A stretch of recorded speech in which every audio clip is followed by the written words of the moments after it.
Good morning, students. Today we are going to continue with our chapter number 3 that we are learning in our previous class, which was in regarding to the Indus Valley civilization.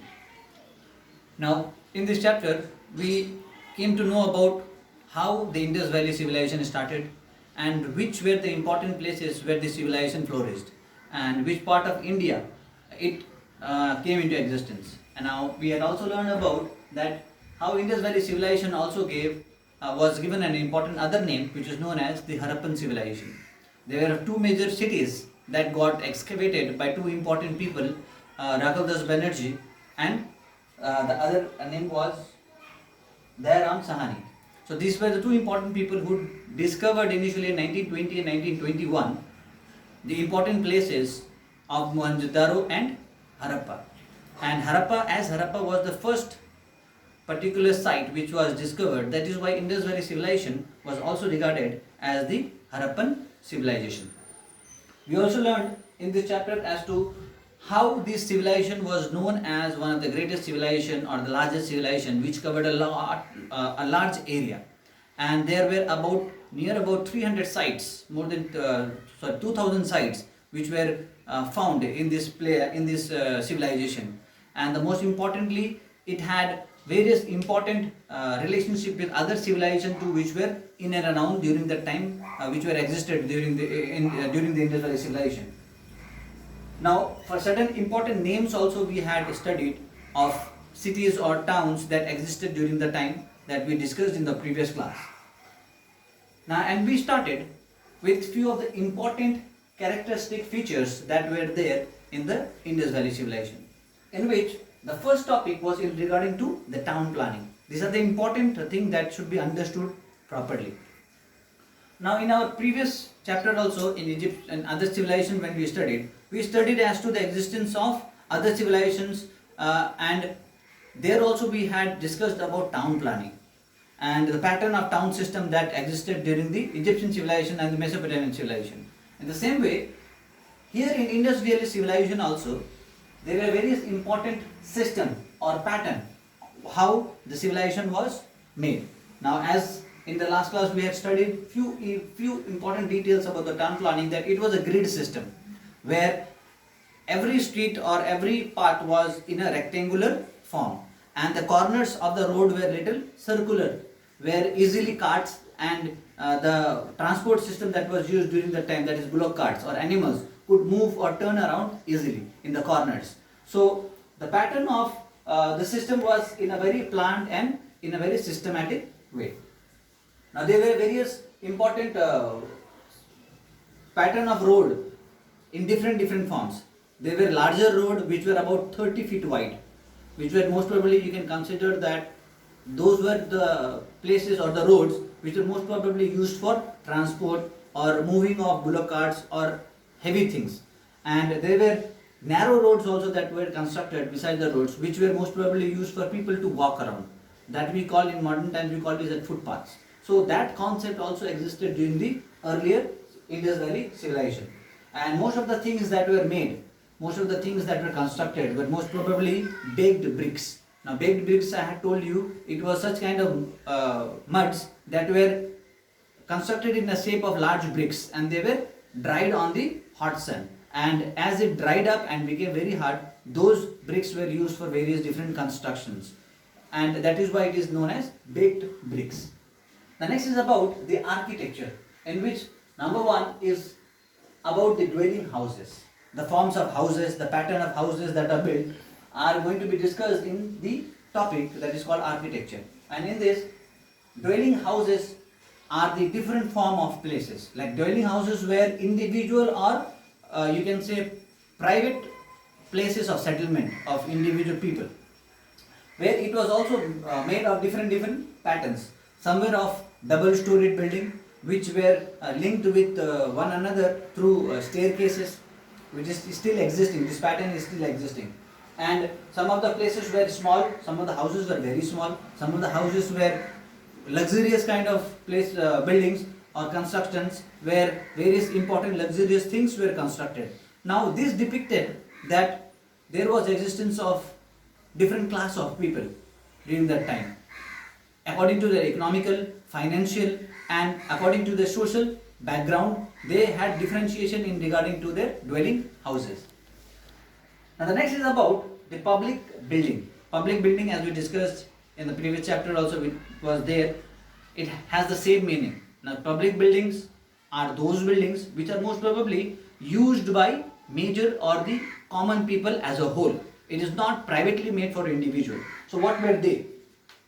Now most probably public buildings were granaries. Now what is granaries now? Granaries were those constructive longitudinal kind of formation of closed buildings, or you can get drum kind of structural construction where grains were kept by the royal palaces or kingdoms, and these grains were most probably kept for to be utilized in the future times, and it helped them in various different ways during the unwanted situation or unseasonal crop growing or unwanted famine time situations. When it occurred, these granaries played a very important role in distributing grains or food articles to the general public. The next important thing that we discussed was about the Great Bath. The word here, Great Bath,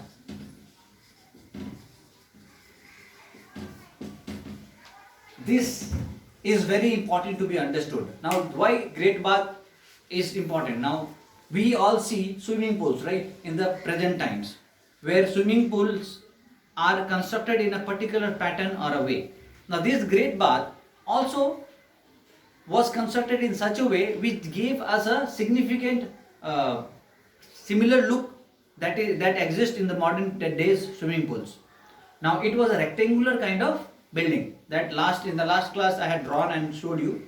It was a kind of rectangular building or a place where in and around the places there were small compartments, small compartments, and there were staircases here that existed.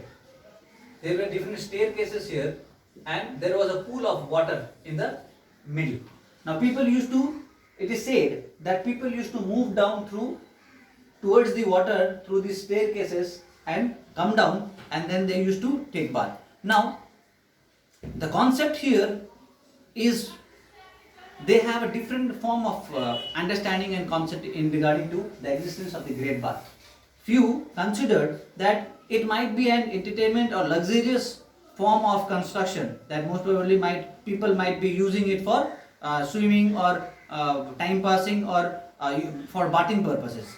And on the other way, it was also understood that, or concept was made that it might be also a place of religious activities. Now these small compartments that are existed in that existed here, small rooms, it states that it might be that people used to take bath and then enter to these small holy places and do their religious activities.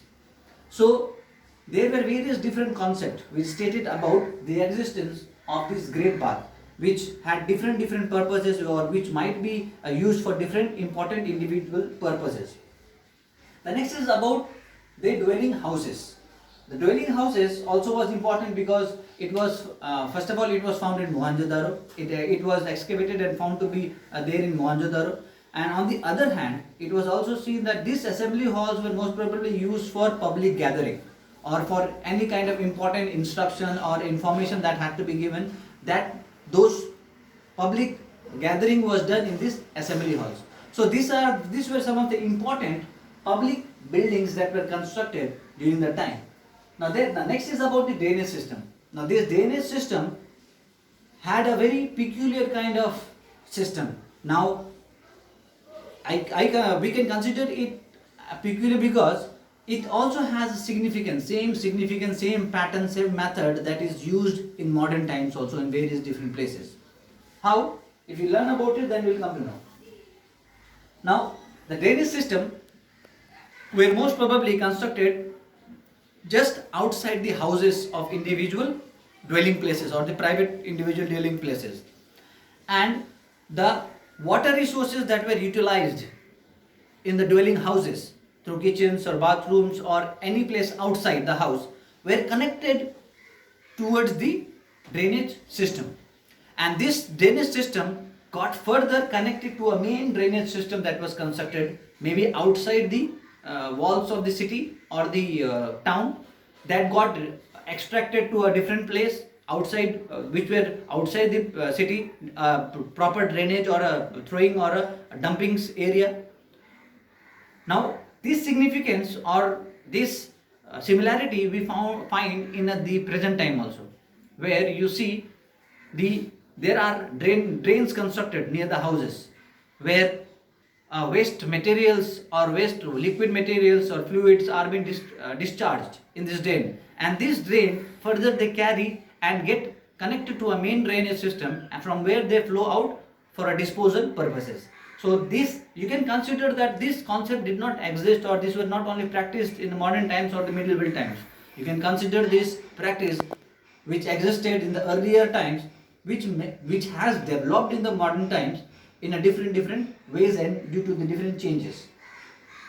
So that is why it is considered that this concept of drainage system existed in the earlier times.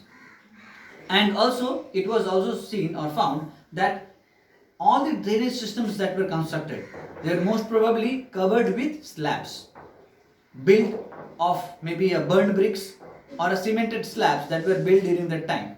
And it is said that every interval of certain distance there were openings which is known as manhole, where if there is a blockage or a clearance to be done, people used to open that and enter and rectify the problems that were existing in the drainage system if there was any blockage or any kind of disturbance. So this same practice or the same method is also carried out in the modern times also in various important cities as well as towns in smaller places also.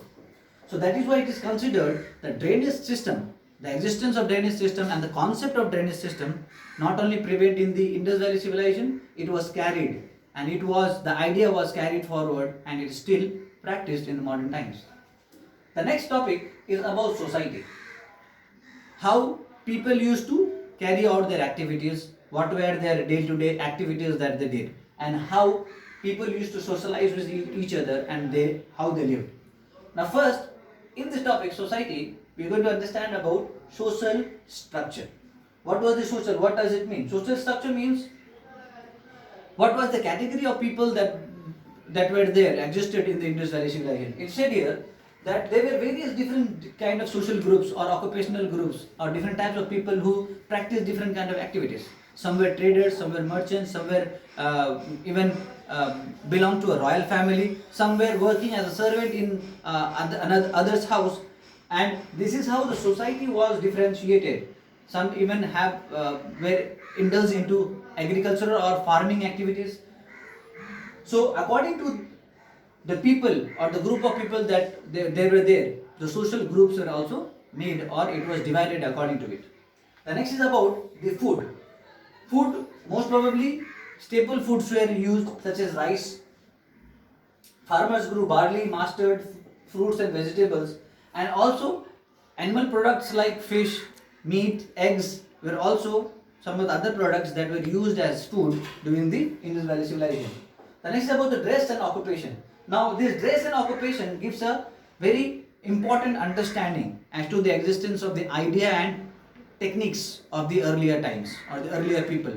Now in the present times we can understand that due to the existence of modern technologies and machineries, there are various important things that can be made or designed in various different ways.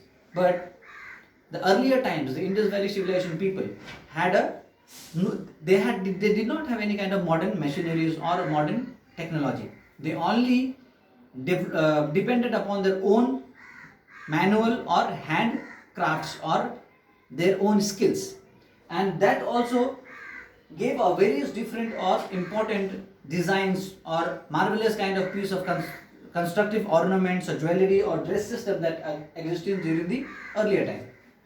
Here there were different kind of clothes that were worn by men as well as women. It is said here that in the earlier times there were two pieces of clothes that were most probably worn on the body.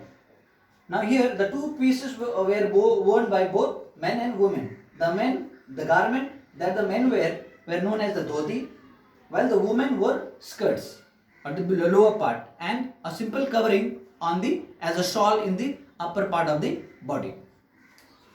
Now, on the upper garment was shawl worn around the shoulders. Now, both men and women wore ornaments. It was not only that women had or they used to wear ornaments. It was men also. They used to also wear lot of ornaments during the earlier times. Now, it is said here that what are the important ornaments that were being used during the earlier times, like necklaces, amulets, rings, which are still existing in the modern times or today's time. Then there were various important things that were used by women in regarding to their earrings or in regarding to their neck or hand, such as bangles. Now the poor wore shell, bone or copper jewelry. Now here there is a description about how ornaments also classified the class of people during that time.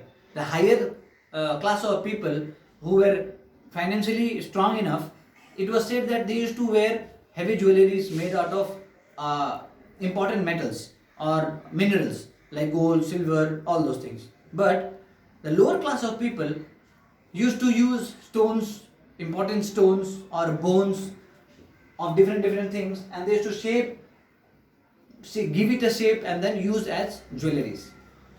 Now the men kept beard. It is said that the men most probably used to keep beards in their face. Their hairs were combed backwards and either cut short or coiled in the knot to top of the head.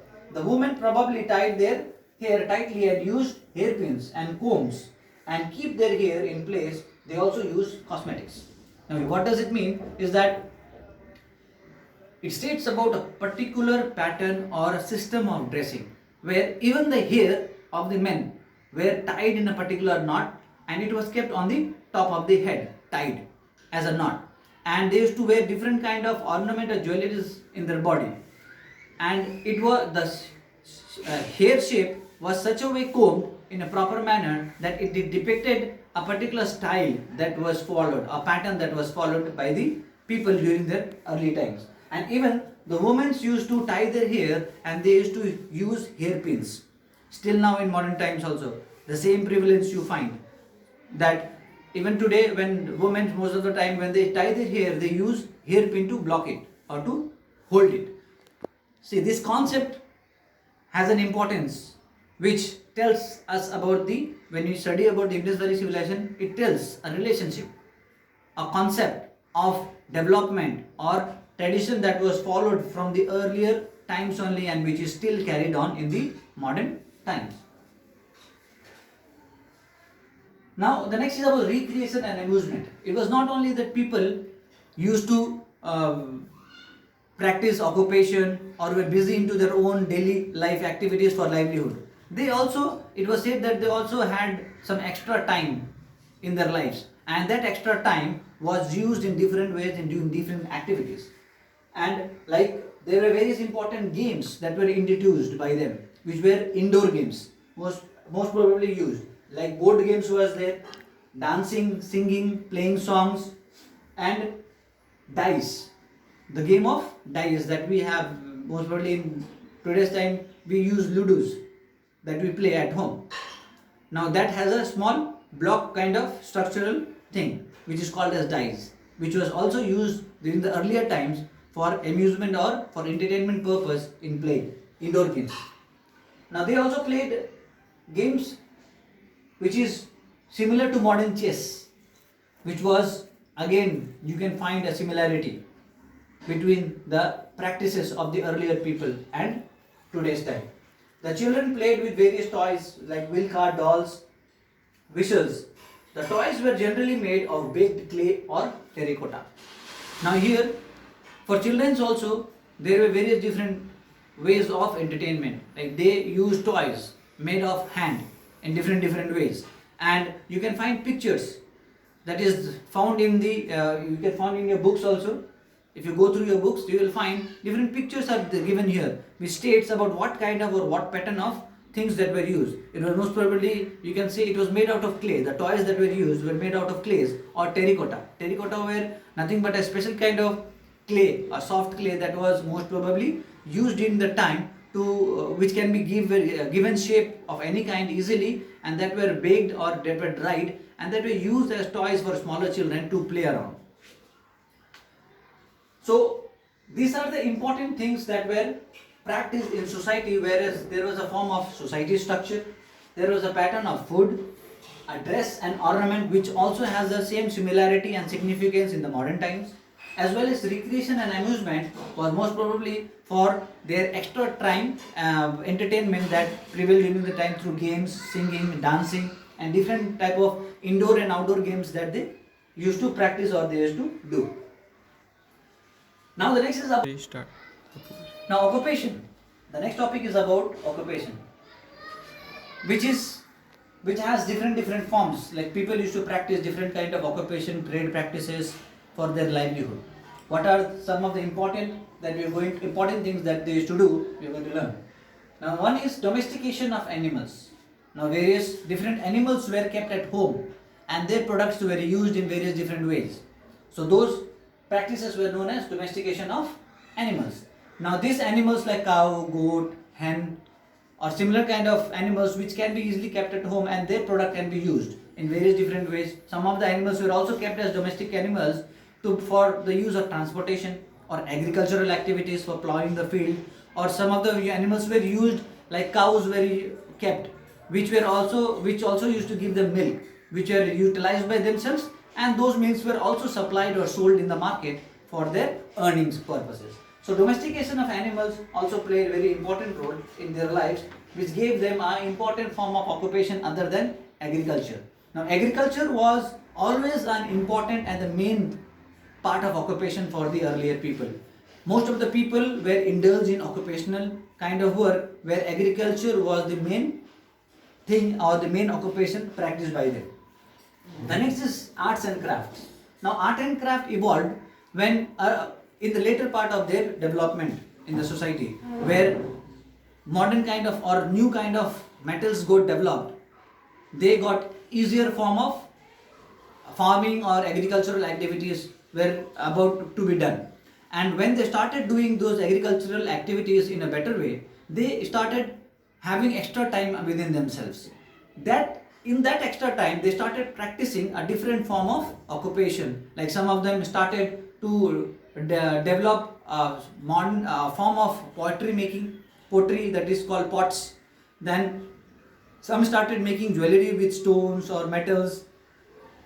This art slowly developed, and those people who mastered in this format of working, or they mastered in creating those kind of things, like a person who suddenly started making pots or started learning making pots, when he understood had mastered the art of making pots, he started to use as his main occupation, as a secondary occupation or maybe the main occupation. And that is why pottery, making important ornaments, crafts which was made out of hand, and those were sold in the market, and they gathered important things in exchange of that and had their day-to-day life existed. Now there are important things that were made. Here in your book, if you go through, you will learn about an important discovery that was made, which was of Mother Goddess. Now here it is said that this particular feature that existed in the earlier times was made of terracotta, and this terracotta was in such a figure which stated various different things. The pattern in which it was made, the things that it was constructed there was handmade, and it depicted various different things that existed during the time. That means it proved that the earlier people, how they dressed up, what are the things that they wore. And if you see this picture, you will find various important things. If I show you in the book, here, this is the picture that states about the existence of the terracotta, the female figure which was known as the Mother Goddess. Now this particular figure states different forms of clothes or different ornaments or pattern of clothes that are worn in the body of this terracotta or designed in the body of the terracotta. Now what does this depict? This depicts about the pattern of jewelry, the structure of their socialization, their dressing style, the ornament patterns that were there, that were used during this time. So this states about, or this signifies or gives an important details about the existence of the or the prevalence of the type of body structure or type of dressing style or the ornaments that were used. So this gives us a clear picture as to how people and how in different ways people used to practice handmade things, and that gave a different kind of occupation for these people. So we'll stop here for today's class, and we'll continue in the next class with the other parts of this section as to important things. And it is very important for us to understand this thing, go through it in a proper way, and make a clear understanding as to what exactly it is about, or the details that is given about the Indus Valley civilization. Thank you very much and have a good day.